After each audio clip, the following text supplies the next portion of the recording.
Hello and welcome to Experience Share. It's a Pokemon podcast starring me, Walring. Walrein? Walrein. Yeah. Oh, there was a Walrein, wasn't there? Was there? I think one of the gym trainers had a Walrein. I was thrown Someone for a had second. I was like, Wallord? But okay. We'll say somebody had a Walrein. Walring is good. Anyway, it's good. AKA Tanner Greenring, and I am joined, as always, by my co-host, Fjelliper. Pelipper. Okay. I'm getting a lot of use out of that FJ this season. So versatile. Yeah, that's your new thing. I like it. Yeah. AKA Joshua Fjellstead, and we are joined for the second time by Bugg. Basculin. AKA Alex Bugg from Gotta Snatch 'Em All. Bask for Welcome Bask. to the show. Welcome back to the show. Boys, honestly, what an absolute delight to be back with you both, chatting about literally my favourite thing in the whole entire world. I could not ask for more on a Friday night. Thank you so much for having me. Thanks for Friday coming on. afternoon for us, of course, so you know it's going to get rowdy. It's 3 p.m., 4 p.m. here on the East Coast. Got my water. Yeah. Chin chin. Just got off of a pretty grueling business meeting, rolled right into some Pokemon. Yeah, same here. Alex, you are... Welcome back, by the way. You are... When did you last join us? I guess it was the... I think it was Sapphire? It was Heart Gold, Soul Silver, my favourite Oh my leg God, of any that's right. journey. Yes. Victory Road and the Elite Four. I think it might have been back in like May or June. So Yeah. a lifetime ago in, the pandemic timeline. But honestly, just like what a treat to be back here. As it still stands, guys, I tune in every single week, and I think I can speak on behalf of so many of your listenership that like it just is complete chicken soup for the soul listening to this podcast week on week. Although this King's Lock honestly has had me Even this season? Yeah. has honestly, like, if I don't have a stomach ulcer by the end of this season, I will be so surprised. Well, like chicken bones for the demon soul. So wait, you were on a Nuzlocke run then, if you were here for Heart Gold and Yes. Soul Silver. Yeah. So you only join us for the grueling episodes. It's becoming a bit of a habit, and and it really isn't supposed to be. Hopefully, hopefully I will one day be invited back for a regular season where we can just, like not battle with a loaded dice, except the loaded dice has been rolled by somebody who just could very well fuck you over. Just really wants to hurt you. Yeah, one of these days we'll have you on for a normal season. But are you playing normally or locking it up one way or another? I am locking it up one way or another. I am not playing with King's Lock rules because, that shit sounds hard. And the fact that this playthrough has been running concurrently alongside the release of Legends Arceus has just made it impossible to do anything that was going to be too serious. But so I am instead doing what started off anyway as an egg lock, which is something that I was tipped off to by Twitch streamer and Connecticut drag superstar. Connecticut, I know, Tanner, that is your neck of the woods.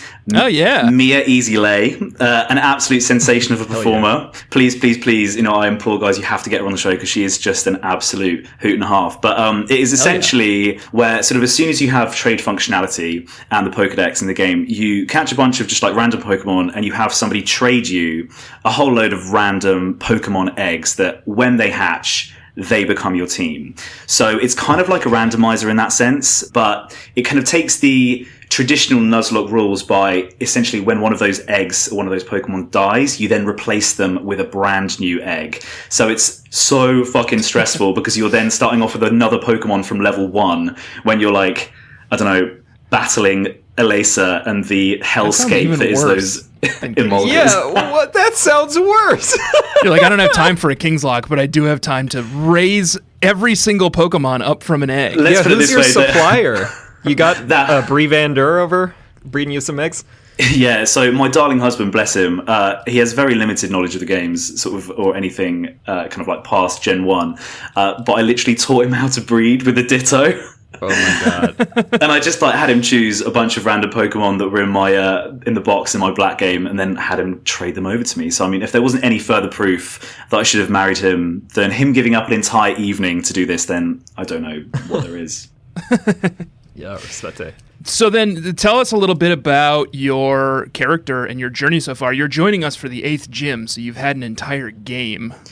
worth of experience. Yeah, I mean, these games, the Unova region is certainly, I would say, not my favorite. I think I kind of like fall into the majority of the fandom who say that these kind of games are a bit of a kind of crunchy period. I think especially Black and White, not being able to have the full pick from the full sort of like spread of the Pokedex really is just like my living nightmare. I love to kind of like have theme teams and, you know, be able to kind of choose from the whole sort of like full gamut. But no, so my character is called Kindy, loosely based on kind of a version of myself. I am a kindergarten teacher in my day job. And so my character is essentially kind of me in my like daydream Pokemon metaverse where I am a Pokemon gym leader who runs a preschool and a Pokemon nursery, and I've made the decision to sort of go off on my grand adventure, taking with me a selection of the Pokemon eggs from the nursery, which is where the eggs lock rule kind of comes in.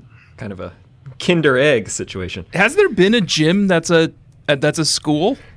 Yeah, I think isn't Sharon like in like gym 1 in the first gym in this you're right. White That was is a school teacher. Yeah. So that's very much like if I was going to be a gym leader, that's how I would see myself. Like normal type is my favorite. I'd have my cute little like normal type team. There'd be a Furret in there, probably an Ambipom, just for you guys.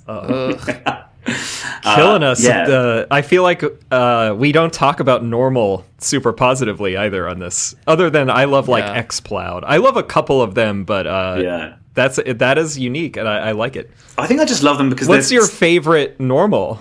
Like, do you have a favorite Mon of that? My type? favorite normal type is Furret. No reason why. Sweet. I just think it's such an overlooked Pokemon. You and I have such different taste in Pokemon. And I love Miltank as well. Oh. I'll just like... we have some literature we can recommend to you about Miltank. He's hoping there's going to be a fur affinity check this episode. Oh, no. So you're sticking with all normal types, huh, Kindy? So, no, not normal types. The first 6 that I was traded, the first 6 eggs that I hatched were a Cranidos, a Finneon, a Coughing, a Cleffa, a Bagon, and a Pineco. So that's what I mean when I say it's like a randomizer. It just, 6 such... Like, you know, never in my kind of like wildest dreams would I ever have like picked the formula of those 6. Some of them have lasted, some of them have not. I will hold my hands up, you know, literally sort of like by Gym 3, I had to abandon the rule of just starting off from level 1 each time one of them fainted. So some of them have kind of like held tight till the end, but no, it's a really fruity team that I'm kind of like, you know, up to this point with, really, really pleased with them. Yeah, I would probably have dropped that if... every time they faint, you have to replace it. That just seems so daunting to have to refill that. Honestly, nest. Like there is a special place in like the warmest circle in the lowest level of hell for the person that came up with these Eggslock rules. But we'll ride with it for the moment, guys. And how's your journey through Unova been so far? Any major ups or downs? Obviously, when we get into level check, you'll see that my team, there really isn't much of a spread. I think I've got like 3 or 4 dual dark types, so that's made it pretty tricky in parts.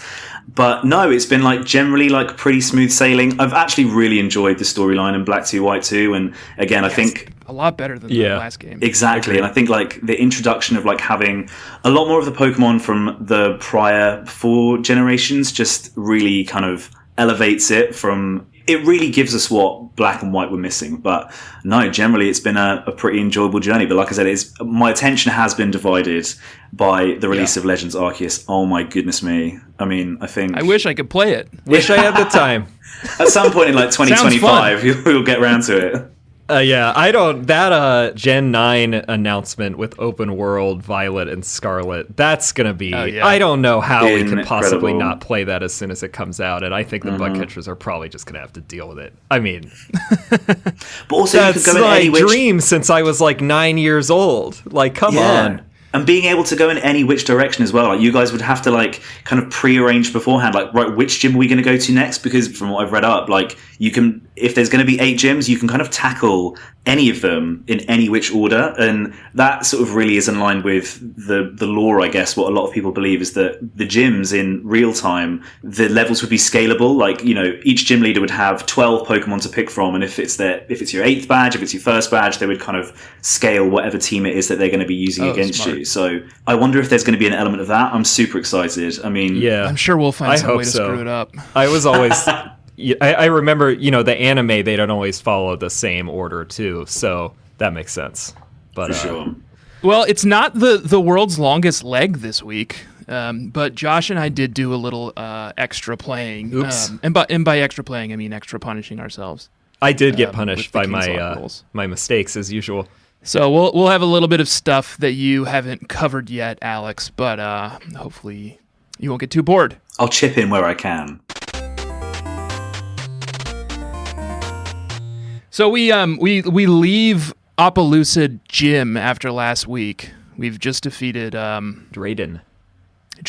How amazing was that gym, by the way? So cool. Just like the art direction, cool. Like the dragon's arms, just exquisite. Although it does kind of always really unnerve me when I see that so many of these gyms have like completely sheer drops into absolute nothingness. I know. Where is all the space for this? Like, the gym is the largest building. It's like forced perspective. It's like some Disneyland stuff, you know? Like, the floor is actually just like 2 feet down, but they've used some kind of trickery to make it seem endless. Sure. You leave the gym, and before you can even do anything... Well, first of all, is it at this point that Drayden, like, takes you on a tour of Appaloosa City? Yeah, and he gives you the whole life story of the dragons again, with the new dragon, Kyurem.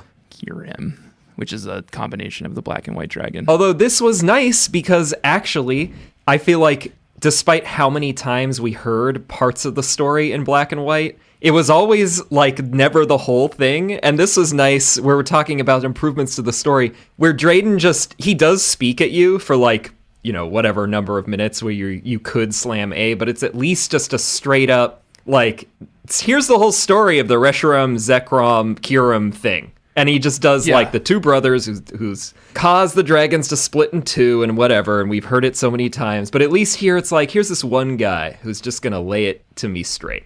He also takes you on a little bit of a field trip to do it. You're not just hammering A on 2 sprites doing like walls of text, which I guess is a little nice. But yeah, before too long, the town comes under attack by the Team Plasma frigate, which... much to our surprise, flies. I was not expecting that, but it's nice that it can go in the water and in the air. You don't usually see that with flying boats, you know? I mean, King Koopa has a boat that does that. Well, Bowser. Sure. It's also we also got a dang cutscene, like a legit cutscene. I was impressed by those animations, though. That ice cannon, the frigate. When's the last time they've done a cutscene like outside of the intro cutscene for any of these games? I think we at least got in black and white when N's castle comes out of the earth, right? And the dragons. But I was so impressed. Remember beyond that. Maybe that was the first one. I think that's it. Yeah, I like this frigate. It's cool. The frigate comes in. It starts bombing the place. There's big ice crystals everywhere. Like the city is now inaccessible because of all these ice crystals. Yeah. And then down from the ship comes the man himself, Zinzalin. Yeah, the new baddie. Who loves I thought being cold. Because he was the cold storage dude. Maybe he just got a taste for it, you know? Yeah. When he was locked in cold storage. Full on like Mr. Freeze. Yeah, Batman style. Exactly. And Zinzalin, you know, tells you about the new Team Plasma's evil plans to free all Pokemon or freeze the world or some combination of the two things. I sort of lost track. They definitely want to freeze the world. I think he's back on. They want the Pokemon. Take over all the Pokemon. Yeah, they want them on, and they want everything frozen. I don't know how freezing the world helps them achieve their goals of taking everyone's Pokemon. Not the kind of place I'd want to live. It's just Team Rocket, but also they're freezing everything. Zinzalin has I'm sorry to invoke this so early in the episode, but I feel like we're just getting warmed up. Zinzalin has my You Make Me Barf Pokemon of the week. Who we got? Cryogonal. Always a terrible Pokemon. Has always been ugly. Even uglier in this generation with these like sophisticated sprites. They both so nearly kicked my ass. Like I have a Scizor on my team, and I had literally just accidentally replaced Metal Claw for another move that it had learned leveling up. And going into that, the fact that he had 2 of them as well, honestly, I think I was literally down to like 2 Pokemon by the time that the third member from his team came out, and it was a close one. They were brutal. Like even when I just no, let's talk about how ugly it is. It's so ugly. I had to like, my wife was like sleeping on the couch next to me, and I like shook her awake, and I was like, "Look how ugly this Pokemon is." She was like, "I don't care." I was like, "It's got a little mustache." And she's like, "I don't care." Yeah, I really hate its little mustache. It's a jangly little mustache too. Ugh, it like moves around. So gross. It always looks upset. And he does have 2 of them. It's like in the same vein as well as Glalie. Like I feel like Glalie is just like this kind of unnecessary frozen mass that know what is supposed to be based off a hockey goalie keeper's mask or something. Just it. I don't know, of all the directions, of all the directions that you could go in when you're designing an ice type Pokemon, a massive snowflake. It just it seems so unimaginative. Come on, Ken Sugimori. Are ice types that you make me Barfia's type? Because you got the bears with the snot, and you have Cryogonal.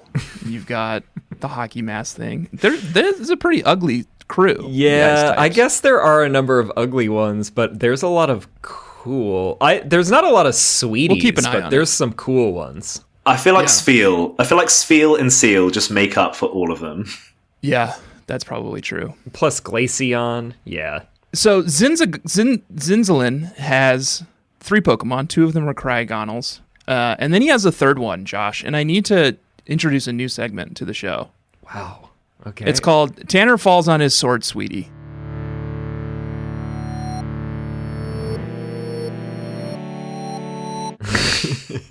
And I'm falling on my sword, and I'm coming to you, Josh, hat in hand, and I'm begging you for forgiveness.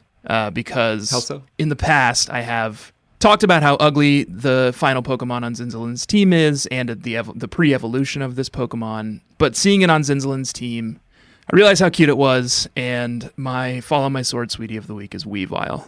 Yes. Sneasel and Weavile are cute, and I was wrong. Finally. And you were right, Josh. I've been steadfast about this the whole time. It was I didn't like them in the old gens. The technology had to catch their new up. Sprite. Yeah, the new Sprite is doing them a lot of favors. So. And speaking of ice types, that's a sweetie ice type. Yeah, cute ice type. You're right. Have you seen the new evolution in like the Hisuian evolution in Legends Arceus? I think it's called Sneasler. Yeah. No. It's awesome. It's cool. I like it too. It's kind of like it's a bit of a divided opinion because some people just think it looks like a stretched out Sneasel, but it's just like a really tall Sneasel with these awesome, like massive, like hooked scythe hands. Just fab. I like that. Fighting poison. Yeah, he's in my good books now. I like Sneasel, I would say. Oh, good. Vindicated. Yeah, I mean, no complaints. I would have featured either of them, but as a sweetie, but I believe I've featured both already. Yeah, certainly Sneasel. And I think I sat there and I was such a little brat about it the entire time. Like, oh, they're ugly, bad choice. But I was wrong. And you were right. And I appreciate you carrying the flame for Sneasel and Weavile as long as you did. Well, I appreciate, it takes a big man to come hat in hand and admit that a Pokemon's actually very sweet and not ugly. Yeah, it does. So it takes a strong big man. Yeah. So then you beat what's his name? Zinzalin. Yeah. And then his little crony, one of the Shadow Triad, comes out and fights you as well. Yeah. So yeah, this is Shadow, the Shadow Triad person named Shadow. Shadow Triad. 2 Pawniards and an Absol. I don't know if they're all called Shadow or what, but this one is. And then he also steals the DNA splicer, and I refuse to get into this. If you're curious about what the DNA splicer is and why we need it and why the Shadow Triad is taking it from us, I encourage you to play the game. I'm not going to get into it. Yeah, this isn't the show for us DNA splicing. We're just not. No. No. That's outside of my pay grade. So then the only other thing to do is now you've been told that we have to go do something. Well, we got to go try to find them. We need to be in... Yeah, we need to chase them down. And they've headed towards Humilau City. Humilau. So then the only way to get to Humilau City is with the marine tube, which has previously been closed. So that's kind of our next destination is the marine tube. It's beautiful. It's sparkling. It's just a bridge. It's like another bridge route where it's mostly about the visuals and nothing notable really happens here. But well, other than that, it's beautiful and the music's a bop. It's so serene. That's true. Have like mantines. It's an underwater tube.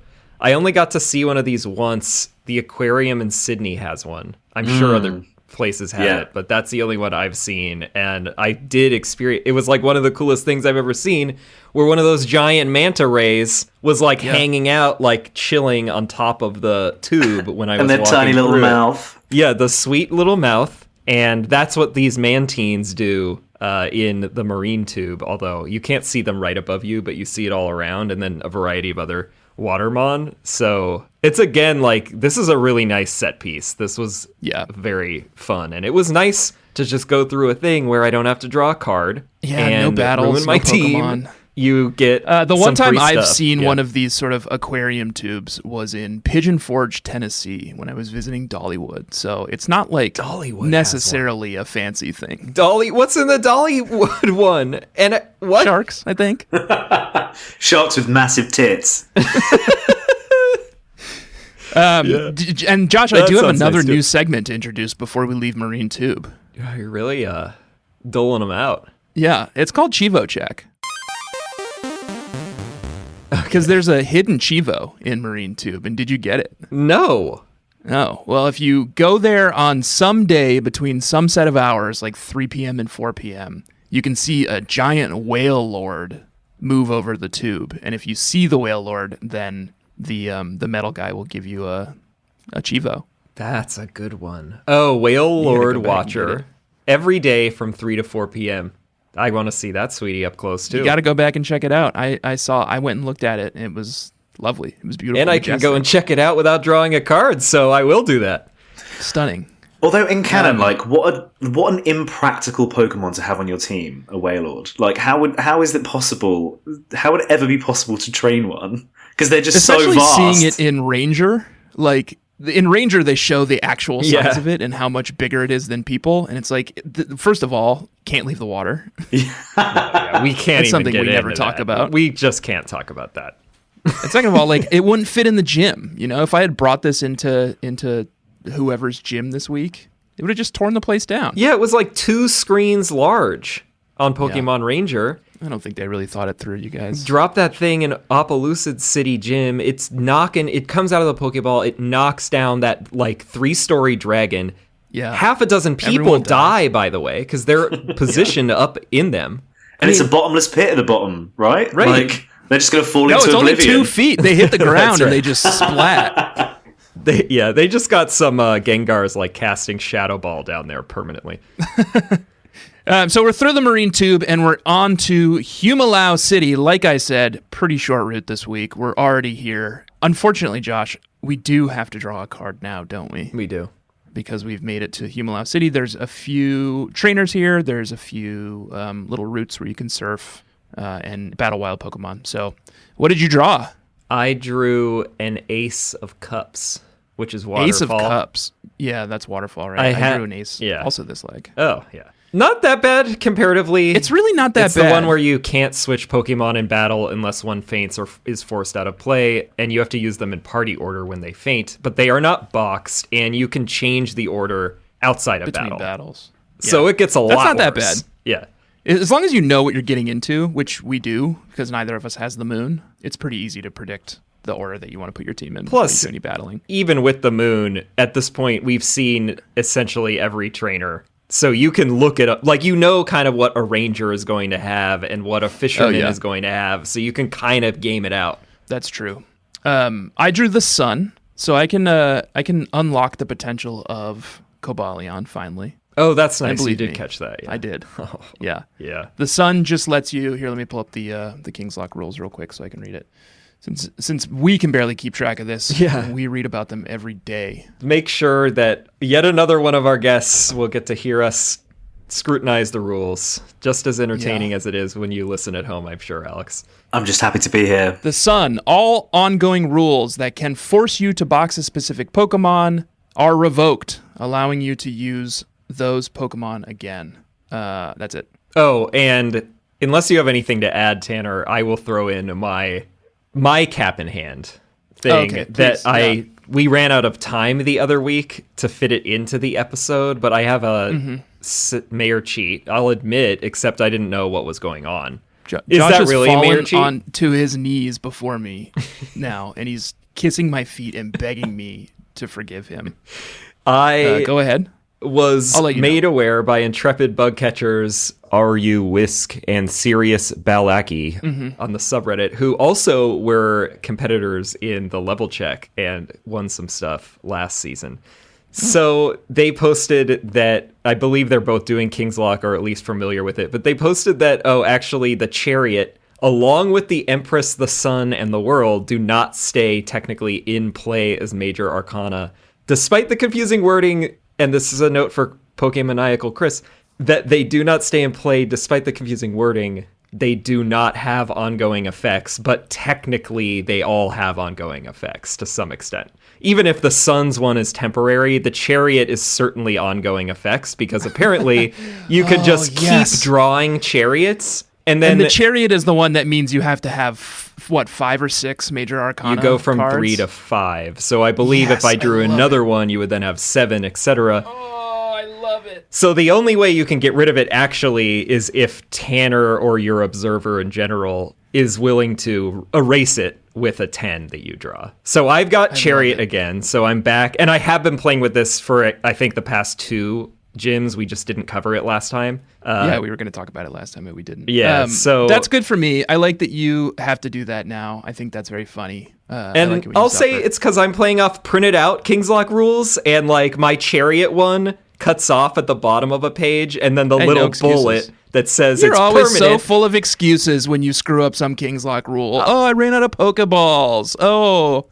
My printer cut off my printing. I don't think it really would have impacted it too much at this point, but it's back. Chariot's back. My Lapras card. I also in Mayor cheating. I just realized when I read the description of the Sun, but Mayor cheating in a way that doesn't benefit me at all, and in fact caused me quite a lot of heartache this week because that's usually how it goes in King's Lock. When you draw the Sun, it undoes the effects of the tower, which I didn't realize. So I'm still using the tower at this point, which we'll get into in a moment. Is anybody else exhausted just listening to this? Well, you going forward, you can relieve. Wouldn't that purify the tower Pokemon so they become options again or something? Yeah, that's exactly what happened. Interesting. Josh. I guess you could go into so anyway. If you want. Humilau City, you go to the gym and Hugh is waiting there and he's like, oh, Marlon isn't here. And also we have to get after Team Plasma. So I'm going to go look for them. You just like take on the gym and then come find me. But Marlon's not at the gym leader, Marlon. So you have to go find him. It doesn't take very long. They don't work very hard to hide him away anywhere. No. You literally go north to the Humilau City proper, which is like a sort of a Bali type place where there's like the stilt houses, yeah. Yeah. I was picturing Bora Bora, but I think either way.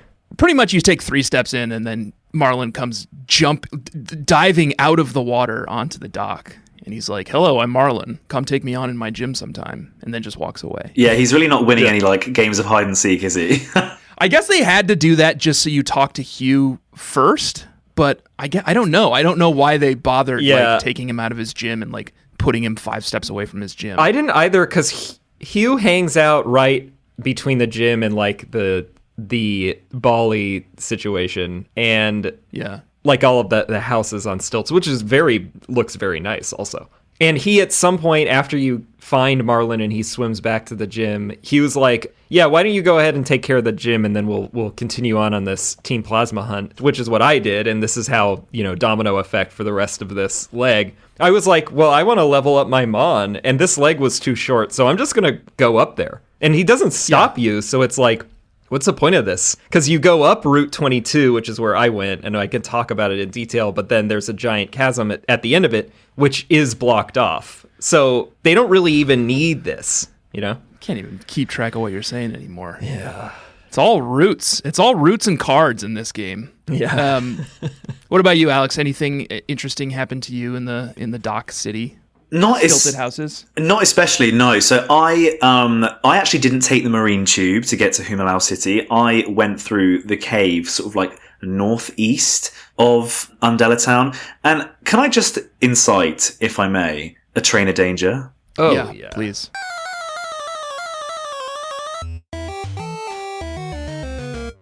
Fucking Black Belt Rocky and those Rog and Roller. I mean, oh yeah. Like at this point as well, this was last night. Like I was in such a rush at this point to get this leg finished, to the extent that I had turned off all of the battle animations to literally save seconds, because it was like 12:30 at night, and I literally took this as a personal attack, that this complete inadequacy and those 4 Rog and Roller, like he is. Again, because they all had sturdy, so you couldn't just... And it's not even like... You can't even one-hit them. And not even like they were gigglets. Like, they were literally Rog and Roller, so it was minimal EXP, and, like, you just wanted to, like, blast straight through them so that I could, like, just progress on. He is up there with Ace Trainer Brian, who, any listeners who will remember from my last episode on Victory Road in Johto, I have a particular vendetta against.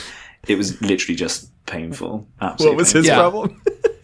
He's the guy that's on the Ace Trainer on a Victory Road in Johto, who just has the Mareep. Oh, for the same reasons as Black Belt Rocky, like just a Mareep, just to slow you down. You're certainly not getting to the Elite Four, mate. Literally, just turn around and go back home now. Why don't you just give up? A level like 32 Mareep, like it's definitely high enough to at least be a Flaffy, maybe even an Ampharos. What are you doing? Maybe he's like Ash. He just loves having a Mareep, Like, how'd you even get here in the first place, man? Exactly. Like, how'd you get into the wilderness without somebody or just a wild Pokemon killing you? Whose 8 badges did you steal to get to this point? Yeah, I mean, I think they have to be crooks, essentially. Black Belt Rocky is he's sort of guarding the south entrance to Seaside Cave, which is the other way to get up here. You don't have to go through Marine Tube, but you miss out on all the grandeur and beauty if you don't. Not that Seaside Cave is not a beautiful place. It's not. Yeah. It's another cave.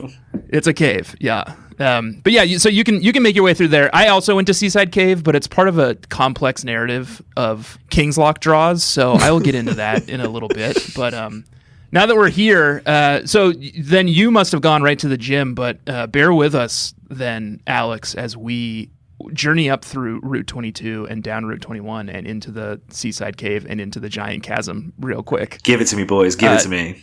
Josh, tell me where you started after Humilau Gym. After this break. God damn it. I could tell. You were like ways licking your lips. You were like waiting for it. Hungry like the wolf. Damn it. All right, I'll figure out some new ways to get you.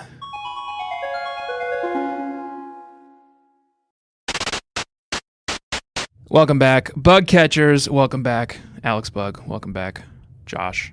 Forgot my name for a second. No, I'm just mad at you because you zigged when I was expecting you to zag on the throwing to break. So you take over. I don't care. Fine. What are you doing?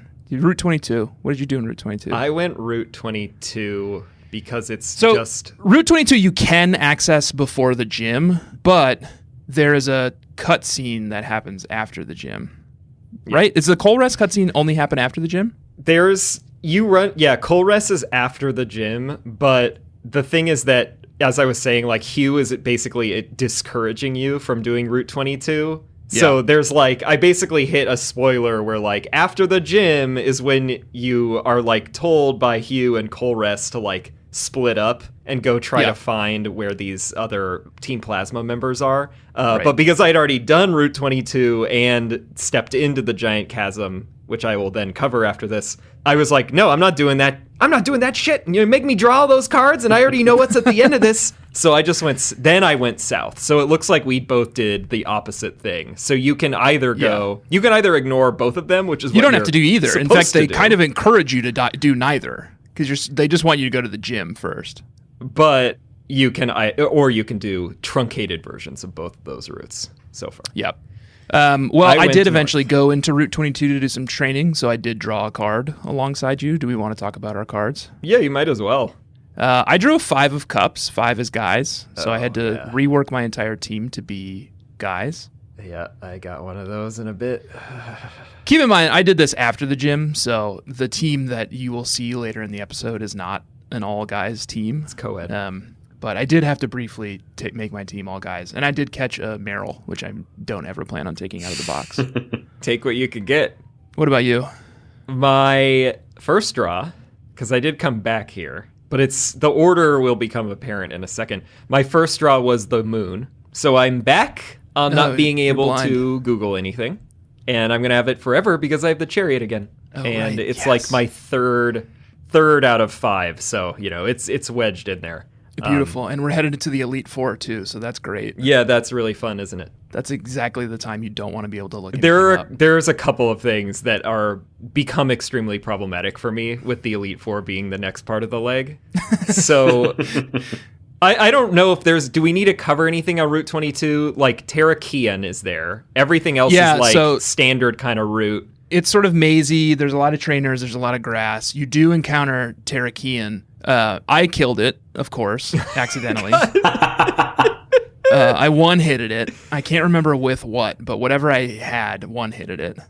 So once again, that's now 2 of the 3 legendary deer or whatever they are that I've missed out on. Swords of Justice. Yeah. The Swords of Justice. And Very then fitting. afterwards, Kingslock. Did you catch it or did you not catch it? I caught it. Josh? Yeah. And you haven't been up here yet, right, Alex?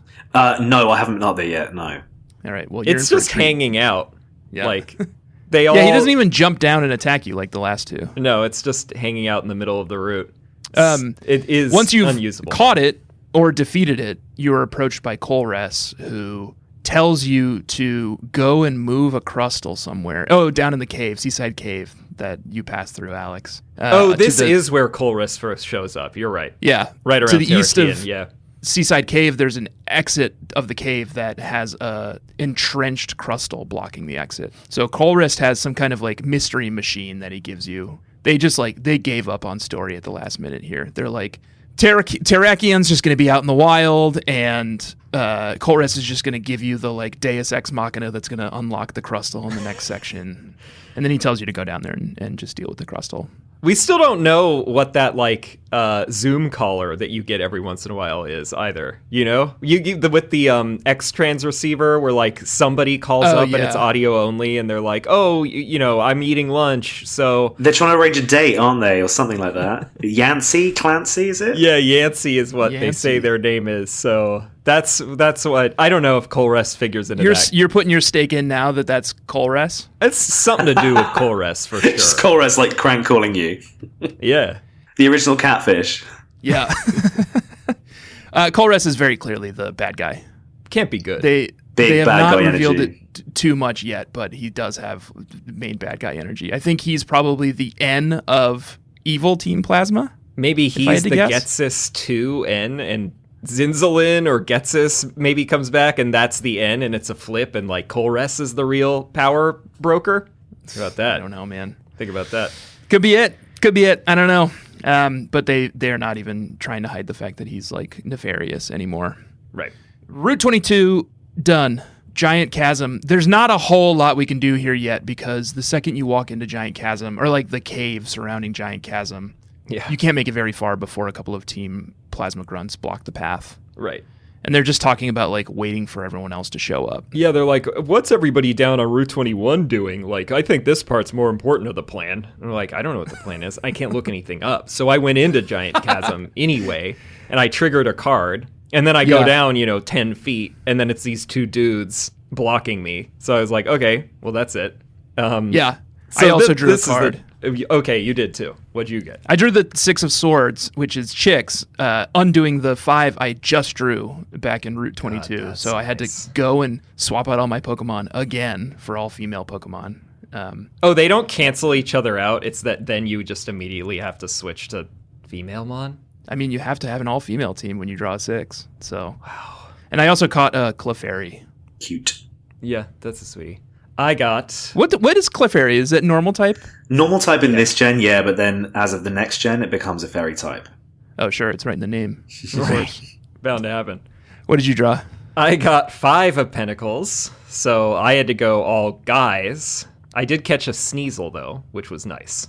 Cute. Yeah. As that you know, could I'm a huge I could Sneasel use fan that. now. Right, and that would be nice to use. I'll also say, all this boxing and unboxing of Pokemon over the last couple routes, I don't know who I had in my box that still had active Pokerus, but they spread it to literally everyone. Like, all of my Pokemon and all of my team have Pokerus now. They're min-maxing now. Oh, great. Yeah.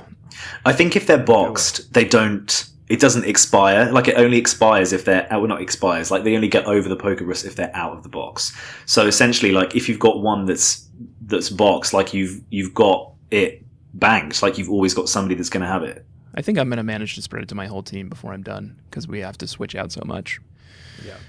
Then, Joshua, I did a little training on another route that neither of you did, but I'm going to tell you the harrowing tale of this route anyway. Oh, I'll just quickly say I also went back and trained on Route 22, and I got a 3 of Wands, and I just had to catch an Amoonguss. Super exciting. Amoonguss. I played with Amoonguss this week. They're not bad. But it's so ugly, though, Tanner. They're pretty ugly. I can't live like that.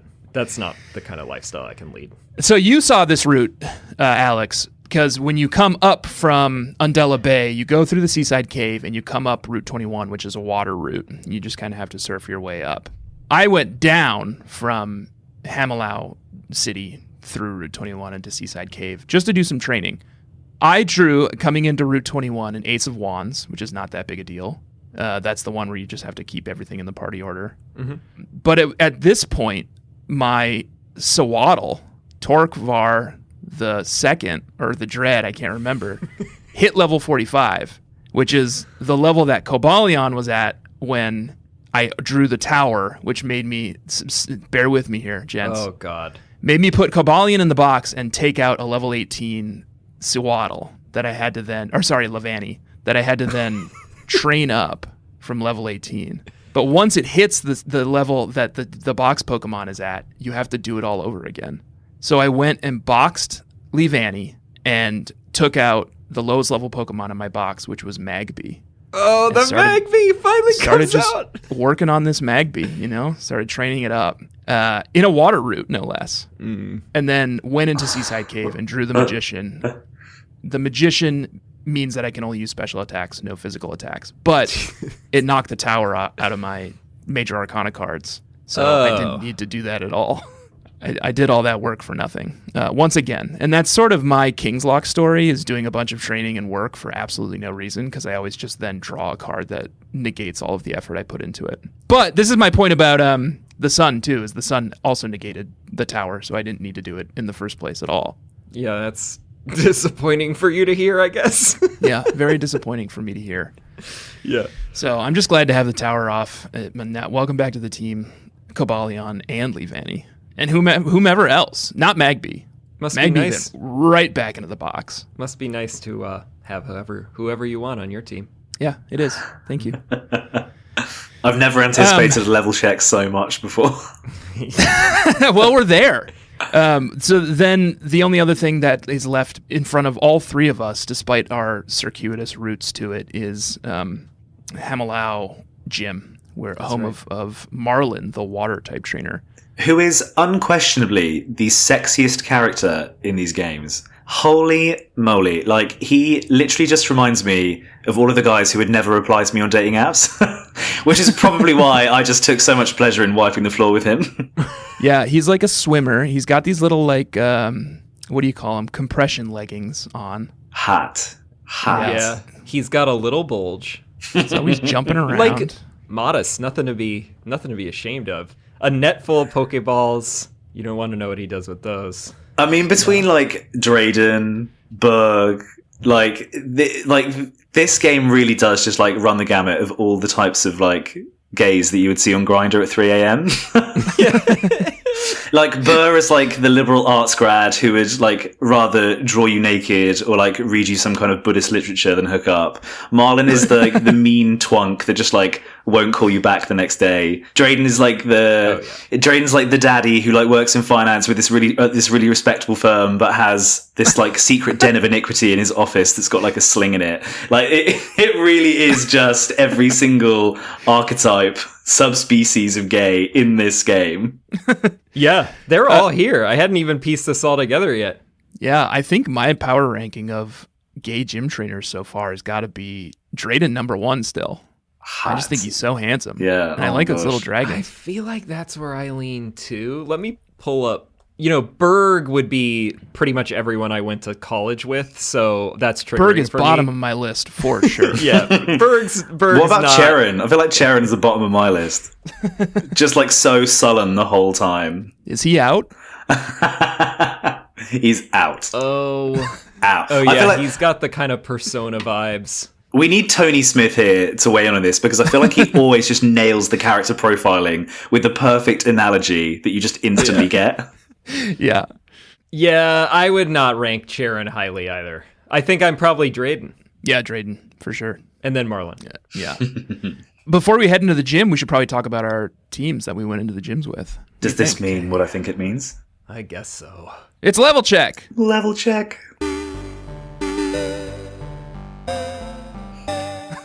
Well, sorry, Josh, that was your gig, wasn't it? You did it well. I'm not going to. I'll give it to you. Alex, why don't you kick us off? So my team, like I said, all started off as baby Pokemon, and the naming convention. Now, this is where I kind of have to be quite careful because you never know who's listening to these podcasts. But all of my Pokemon are named after the most bizarre names of children that I have taught in my career as a teacher. Starting with Peanut, the Salamence, an absolute beast. Given name, birth name? Yeah, given name was Peanut. Peanut. Okay. Salamence coming in at level 54, an absolute beast. Have loved. That's where your levels are at? Well, that's where his level is at. And Salamence at 54 is like lights out for everybody. Like I said, I'm just getting you back, Tanner, for, well, however the cards will fall, for that embarrassing defeat where I forgot to give my Makago a fire type attack. Next is Topaz, the Kingdra. At level 49. That's a nice name. Oh, at this rate, I've literally taught every kind of semi-precious stone. And this was kind of like my mare cheat because I did take my lead from your episode with Pokemon Niacal where you brought up trade evolutions, and I had a Seadra for like a good leg of the game, which was like one of my absolute favorites. But like, obviously, like I'm not playing the King's Lock, so I know that the rules aren't as kind of rigid for me as they are for you guys, but I figured that it would be fair game considering the Dragon Scale like isn't available until much later on. But Kingdra, absolutely love, like saved my bacon. What level did you say it was? Level 49. Okay, that's more like it. Barbara, the Crawdon. Imagine a 4-year-old called Barbara now. Okay, I was gonna say what? Yeah. But a 4-year-old named Barbara is a very funny image. Almost funnier than the other ones. With a twin brother called Dilbert. Dilbert. What? Dilbert and Barbara. Like the comic book character? Dilbert's a real name? I don't know.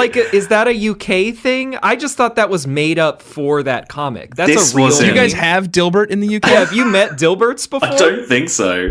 It's like a workplace comic strip, like newspaper comic strip from the 90s, and the guy who wrote it, Scott Adams, I think so. like then went on to become like a crazed like Joe Rogan like libertarian like God. alt-right.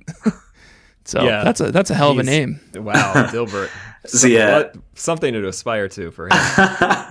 So Barbara the Crawdont, level 46, absolutely loved getting to use one of these. My first time in a very long time, and that water dark combo is just brilliant. I like Crawdon, yeah. Yeah, awesome. Denim, who also was a twin with Diesel. Diesel and Denim. Yeah. And like denim jeans, like Diesel, is there a connection too? I don't know. I have no idea. This was in the same class as well. This name didn't make a feature, but Heavenly Angel was also in this same class. Wow, you guys are just on another level over there in the UK. What's happening? So Denim, the Rampardos, level 46. Massive glass cannon, oh my gosh, like packs a huge punch, but so fragile, just being pure rock type. Jericho, the Shiftry, level 53. Silent Assassin, such a diverse move pool, especially when you kind of like bring in the move tutors and TMs and things.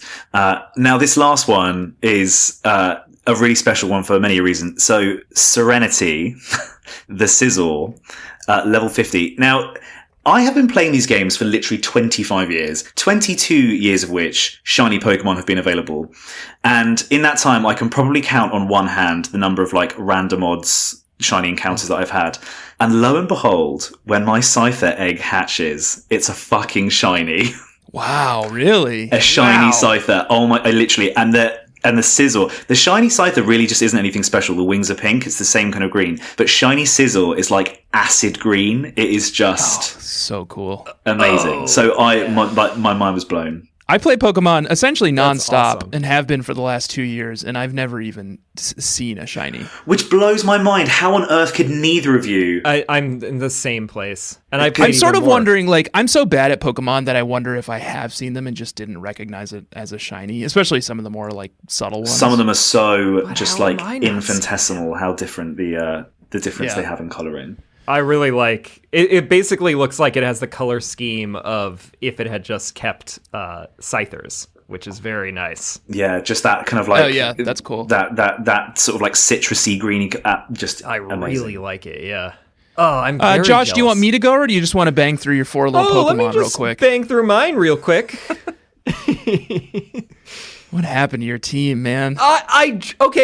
Okay, here's a couple of reminders. I just drew a 5, so I can only have guys now. And then also, do you recall, I have You don't have any guys in your box? I have the Hermit. Right. Which means that I can't have any Pokemon that have the same fucking nature as the other ones. Oh, yeah. Or they can't, they can't, like, detract. The natures can't affect the same thing. stats. Yeah. And I didn't have, I think maybe there was some male that was, like, you know, just so low, and I was like, I don't care. Like, I'm just not. I would rather have nothing and hope that I get a queen and that I can just, you know, catch a bunch of Mon than I care about training up a fucking, like, Petrat or something, you know? Yeah.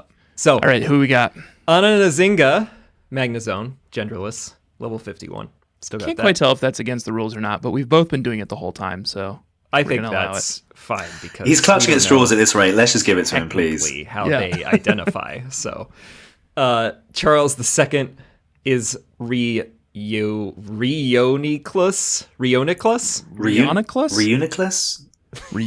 I don't know where it goes from Solosis to Duosion, and then suddenly we're dealing with Reuniclus. Oh, gross. There's like a little baby inside of it. It's the Bubble Boy. But it's like a baby covered in slime. Yeah, is it supposed to be like a cell? Is that the idea? Is it supposed to be like a cell? I think it's like cell division. Yeah. I just don't know what type this is. And the others are so straightforward. It's like single, double. So I don't know. Maybe this is triple somehow. Anyway, it's level 45. Hadrian is still here. Lampent, level 47. Oh, wow. Griffin. It's got staying power. Well, when are you going to bring that thing up to a Chandelure? I'm certainly in the next leg. I mean, maybe it already is, because I did play ahead since then. We just need a Dust Stone, right? Yeah, but I want to make sure they get more skills before leveling up. Griffid is a Flygon now. I don't think I had it last time. Yeah, it was Vibrava still. So I did some power leveling there. Griffid is Flygon level 47. And that's your full team, huh? 4 Pokemon. That's the team for the gym. Okay. And what I will be battling with later. So I will be bowing out after taking on Tanner. Yeah. Slaanesh, the Dark Prince of Pleasure, erupts from the warp with a band of Chaos Lords in tow. Leading the pack is Mal, the Warp Cursed, Cobalion, level 51. Behind them is Zorish, the Magnezone, level 51. Then Torkvar, the Dread, Levani, level 52. Then Arcos, Zebstrika, level 49. And behind them all is the power hitter, Dreadstone, Lapras, level 50. who I assume will be effective against Alex's Peanut. Yes. Peanut's going to be in trouble. Peanut is going to be bullied by Dreadstone, much as I assume Peanut, the child, also has been bullied. The name Peanut was just so much more apt when it was a Bagon, not a friggin' Salamence. No. And then finally, Zororark, who's just called Zororark, level 48. We're running out of time, so why don't you both tell me quickly how you did in Humilau Gym? I have a summary here. I do have to quickly also say, though, Joshy's sweetie is in Humilau Gym. Yes. Who is it? Floatzel. Floatzel, baby. Floatzel. Look at this festive little otter or something. Yeah, I like his little life vest. Beaver? It's a weasel, isn't it? Is it a weasel? Weasel. Yes. What did you say it was, Josh? Otter. Oh, yeah. I thought it was an otter, too. That's a water weasel. Yeah, I feel like an otter's vibe. A beaver. They all got the same slender, funny body situation. Yeah. But I just really like how jaunty it is now with all the movements. Oh, God damn it, It's always Josh. been sweetie. What? I Googled. I wasn't even on Fur Affinity. I Googled Floatzel. And the third result was a sexy, pregnant Floatzel. Stick it in the chat. It's like, must be your, like, paid Google result now is, like, you always get targeted with Fur Affinity because Google knows. All right, I don't have any Fur Affinity on my top 10 results. So is there anything you need to talk about that you're going to ruin this precious little sweetie? It's I put it in the chat. It's Art of Floatzel, and oh my goodness, she's got bedroom eyes, and she's patting her big belly, and she says, "I hope you last a little longer than your friend did." Oh my God. Can I see her vagina? Yes, I can. So is it a vor thing though? Because it looks like Completely unclear. There could have certainly been some penetration before that. I think, Josh, but she's patting her belly. The and boundaries between these gurgle. things are so obscure, they're so gray that there's no telling if it's a vor thing or not, you know? It's the use of the word gurgle that troubles me most. Which orifice is it that's gurgling? So thank you for that, Josh. Okay, Thank you for it's a little introducing column A to the podcast. Little column B, I'm sure. Yeah. Go quick for affinity check. Just to whet your appetite. Yeah. The gym was fine for me. Yeah. The gym was fine for me. Shiftery absolutely cleared up. Although the Mantine gave me some trouble with those flying attacks, but nothing too unhandleable. Yeah. As long as you got a plant or an electric type on your team, you should be able to get through with no problem. What about you, Josh? You didn't have either of those things. I had Magnezone, that's true. which like everybody before Marlon was chump change, but Magnezone ran into trouble because I don't even remember what the move was, but Magnezone was burned by Caracosta somehow. Oh, Scald, I think. They all have Scald. Yeah. So Magnezone killed Caracosta, but at that point it was at 10 hit points, so it got the EXP and then it fainted. So I have Ace, by the way, and think about my other Mon. So I'm basically like, oh, this seems like I'm out. I'm toast. I had Reuniclus next. Bubble Boy is what I'm going to say from now on. Yeah. I'm not saying that anymore. Bubble Boy comes out. Wailord goes out. I managed to pop enough Psychics, and I do have Recover. So I managed to pop enough Psychics that I get Wailord down to red and then KO'd him. But then Wailord killed Bubble Boy. So then I had to bring out Lampent, which seems like it's going to be a nightmare. But I go first, I get Hex and killed the Wailord. And then I still assume I'm dead because it's Jellicent. One Scald KOs Lampent, and then I've just got Flygon. Flygon goes first with a crunch and gets a one-hit KO. So I was yes! Because it's Ghost type. Yes! Yeah. So that's the skin of my Yellow Country teeth. Right Man, there. I don't know how you pulled that off with like 3/4 of your team being like the most unideal Pokemon for this. Plus, gym I possible. can't use potions because I have the High Priestess. So, if Chariot Charles II Reuniclus had not had Recover, I would not have been able to pull this off. So. Yeah. And Alex, it was all fine for you. It was all fine for me. I had plenty of grass and electrics in my team. So sayonara, Marlon. Well, he immediately then jumps into the water. Jumps into the water, and then we have here's the badge, and here's Scald, and then he dives. Yeah. All right. So should we get into battling? I'm really looking forward to battling with you, Josh. I guess Please so. let's. Yeah. What if I beat you, Tanner? I feel like I've had worse odds than this, and I've beaten you. So, Bug Catchers, we'll be back in a second after I'm done beating Josh, and then whoever wins this battle will go on to take on Alex Bugg for the ownership of the show. Let's get into it, which Josh. we do have right now. Yeah. Okay. Yeah, you already own my show, so. Oh, yeah. This will be for all the marbles. Yeah. Double or nothing. Josh, let's get into it. Bug Catchers, see you in a second. Round 1. Fight.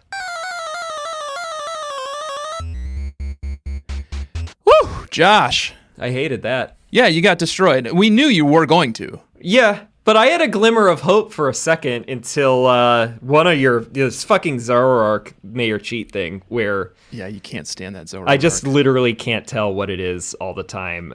And I had Lampent out. Yeah. And I thought I was going to be able to land like a super effective Hex or something. And then you... there it's Zoroark, actually. It's just Zoroark, yeah. And then you do a Night Slash and killed me, and then it was basically one-hit KOs from there. Yep. So I defeated you, and now I'm going to go defend our honor with Alex Bugg. Bug Catchers. We'll be back in just a moment. What little honor you have left. All right. Alex. Well, first of all, we should say Josh had to leave. He had to go bowling. He had better Friday night plans than hanging out with the both of us over the internet. He recorded some pickups, but I'm not going to use them. I'm going to make you do his outro instead. So goodbye, Josh. But Alex, what a battle. Oh my God. I feel like I need a cigarette. It was exhilarating. It was pretty close the whole time, but it came down to each of us having one Pokemon on our team, and you have 18% health on your Sizor. So very close battle, well matched. We had a lot of Pokemon that were well suited for destroying one another. You also fell into the Zoroark trap a couple of times. A few times. You got me there. You gooped me there. Yeah, it's so unpredictable. Yeah, it's such a what a clever idea for a Pokemon for it to just be this like constantly like shape shifting, deceptive. They haven't done that with more Pokemon. You know, it seems like such an interesting thing, but whatever. I use it to get a great effect on both you and Josh. But you did best me. At the end of the game, it was all I had left was Leavanny and Zoroark, and all you had left was Sizor, and of course, with its bug type moves, just tore through my plant type and my dark type. So all I'm going to say is the winner. Don't be surprised if this doesn't end up on my LinkedIn. Like this, this is going on my resume. Well, you can certainly put that you own and operate the Experience Share Pokemon podcast now, in addition to winning back the rights to Gotta Snatch 'Em All. So yeah, thank goodness for that, because it's been a minute. No, it was an absolute, just fantastic, an absolutely fantastic battle to behold. Yeah. I tip my bonnet to you, sir. Yeah, good win. Thank you again for joining us, Alex. It was a pleasure to have you on.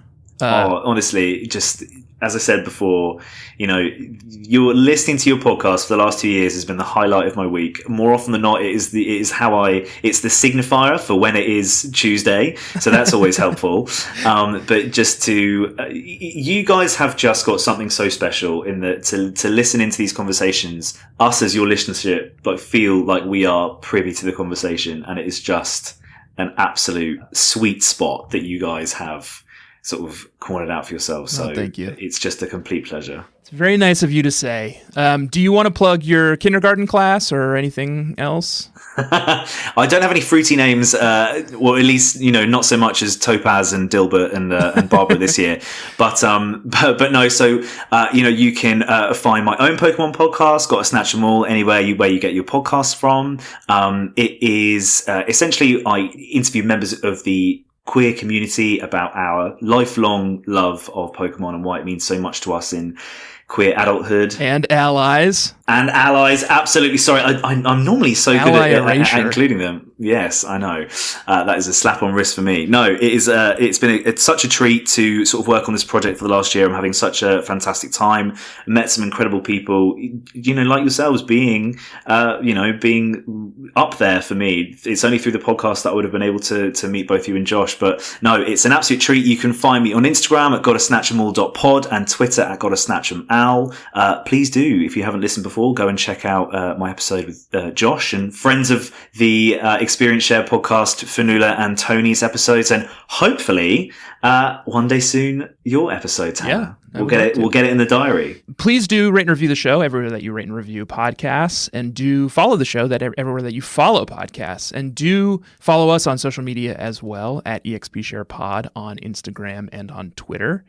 You can check out the merch. I think we've got some more on the way that'll be hitting the store soon, but it's expsharemerch.com. Let me think if there's any other. Oh, the reddit.com/r/bugcatchers. Go check it out. Join the community. It's becoming very robust now. All the threads are very active, and the weekly level checks with our community members.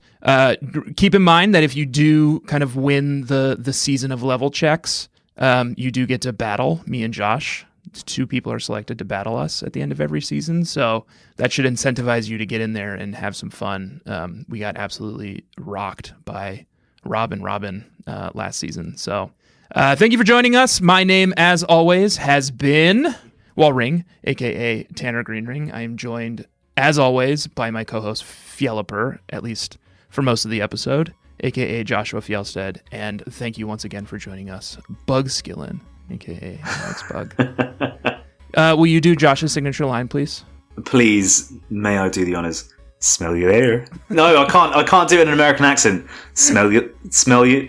Smell you later. You are not good at an American accent. Do it in an English accent. Smell you later. Just keep that one in.